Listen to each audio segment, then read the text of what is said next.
If you guys remember my crispy crepes recipe, you probably know that there are tons of possibility of making desserts from a simple batter mix. Here's for example, we Indonesian call this spiderweb egg roll.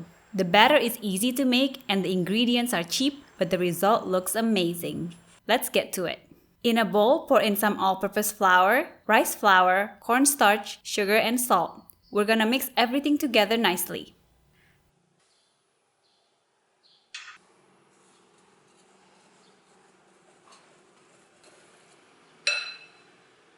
Now we're gonna get the wet ingredients. Pour some milk, an egg, vanilla essence, and oil.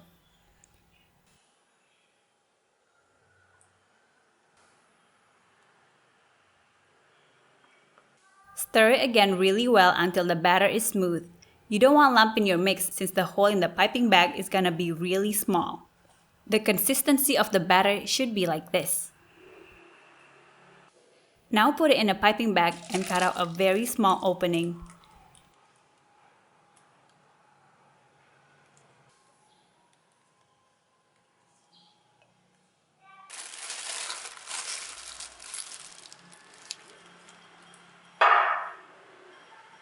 Heat up the pan using medium heat and polish it with a little bit of oil.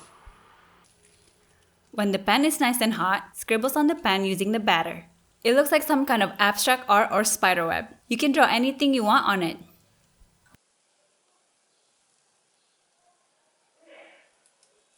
When you see the edges turn to a slightly brown color, you can start rolling. Don't let it sit for too long because it's gonna break easily if you try to fold it by then. Be careful when folding it since it's really hot. You might want to use a glove if it's too hot.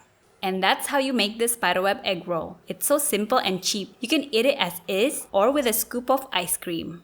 It is best to eat it right away while it's still warm, but if you want to store it for the next day or maybe give it to someone, you can put it again in the oven at 100 degrees Celsius or 212 degrees Fahrenheit for about 20 to 30 minutes. It will make it extra crunchy and will retain its crispiness for days if you keep it in a tight jar.